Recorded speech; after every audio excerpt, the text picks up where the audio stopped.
Singapore, an SMRT taxi driver who lost consciousness behind the wheel plowed into pedestrians in Queenstown on Friday evening, March 22, resulting in the death of a 66-year-old woman.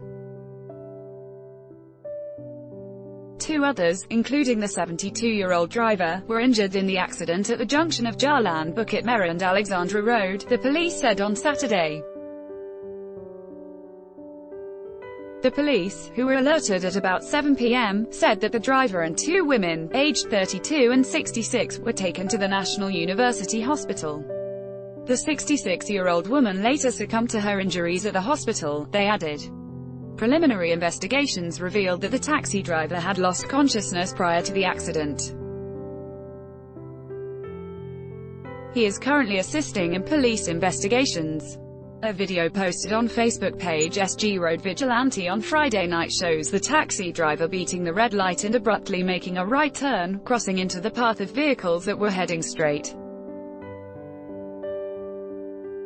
Dashboard camera footage from another angle then shows that the taxi's hazard lights had been switched on, and the vehicle changed lanes before making the turn.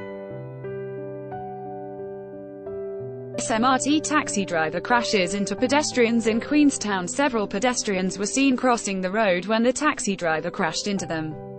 A woman is later pictured lying on a stretcher on the road as paramedics attend to her. In response to queries, SMRT Vice President of Corporate Communications Margaret Teo said that the company was saddened to hear that one of the pedestrians had died. Our immediate priority is to try to get in touch with all the affected families to render assistance and support, she said. Meanwhile, we're extending our full cooperation to the police in their investigations into the accident, a witness identified only as Ms. Wang told Chinese-language evening Daily Xinmin Daily News that there were about 6 people preparing to cross the road right before the accident occurred. After they had taken a few steps, the taxi collided into 2 women. One of them landed on a grass patch while the other woman lay on the road. Ms. Wang said, the woman on the grass patch had head and arm abrasions, and had temporarily lost consciousness. She came to a while later and hurried over to comfort her son. The boy had witnessed the accident and was crying loudly, said Ms. Wang. Chinese-language evening daily Lianhe Wanbao reported that photos from an eyewitness named Ms. Chen showed the other woman on the road was bleeding from her mouth and nose, and appeared to be unconscious. Earlier this month, a ComfortDelGro taxi driver fainted while driving on the East Coast Parkway and collided with a center divider. His passenger then alighted in the middle of the expressway. ComfortDelGro said then that the cabbie had blacked out momentarily, and when the driver regained consciousness, he realized that his passenger had disembarked. Emergency physician Dr. Charles Johnson told the Straits Times that a sudden loss of consciousness is usually due to something that is related to the heart or the brain, such as an abnormal heartbeat, a stroke or a seizure, or a fall in blood pressure that decreases blood flow to the brain. Some of the causes for losing consciousness while driving can be prevented while others cannot, he said. Preventable causes include diabetes patients who do not take their medication and black out later because their blood sugar levels drop, and epilepsy patients who stop their medication and get seizures which can lead to sudden fainting. Non-preventable causes include having a stroke, Dr. Johnson added. He said falling asleep for a short period, as short as a split second, without even realizing it while behind the wheel can be life-threatening, too. This could happen if a person was tired, took drowsy medication, or was under the influence of alcohol, which affect the driver's concentration. It is not a complete loss of consciousness, but it is enough for something to happen during that short duration, said Dr. Johnson. Dr. Goe Shawn, an emergency medicine specialist at Raffles Hospital's Accident and Emergency Department, said that it is important to get enough sleep and rest prior to any long road trip.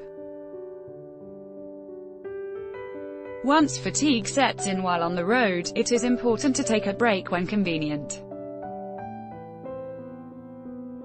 Mr. Gerard Pereira, a Singapore Safety Driving Center training manager, said that, many a time, fatigue sets in when drivers have been at the wheel for an extended period of time without a break, especially for taxi drivers whose livelihoods depend on it. Singapore Road Safety Council Chairman Bernard Tay said that one of the most important things for commercial drivers is to ensure that they are medically fit, regardless of age. If they are not fit, they should not be driving, as they are spending many hours at the wheel, he said. But he added that whether a driver is about to lose consciousness is not something one can predict. If he is not feeling well, he should stop the car and get medical assistance and not continue with the journey, said Mr. Tay, adding that this would apply to any driver. He also said that if passengers are aware that the driver is not well, they should advise him to stop the car in a safe area, as allowing him to continue would also put them at risk too. If the driver does black out, Mr. Tay said that passengers need to consider their environment and that their reaction times might not be quick enough. He rebuffed the idea of pulling the vehicle's handbrake, which some netizens suggested. If you pull the handbrake while going at a relatively fast speed, the car will spin and it is very dangerous. Any reaction to a moving vehicle must consider many factors. Passengers could switch on the vehicle's hazard lights to alert other motorists, or try to control the steering if they can, depending on the circumstances, he said.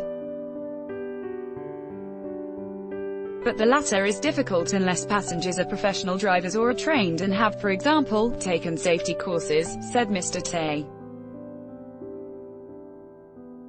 Said Mr. Pereira, whether a passenger is a driver will affect how he reacts. For me, I would use the steering wheel and try to bring the car to the nearest corner or wall, and try to move the driver's right leg off the accelerator. But a person who doesn't know how to drive might not know that. For motorists who encounter a driver whose vehicle is out of control, Mr. Pereira advised them to slow down as much as possible, and try to sound the horn to alert the driver who might have dozed off.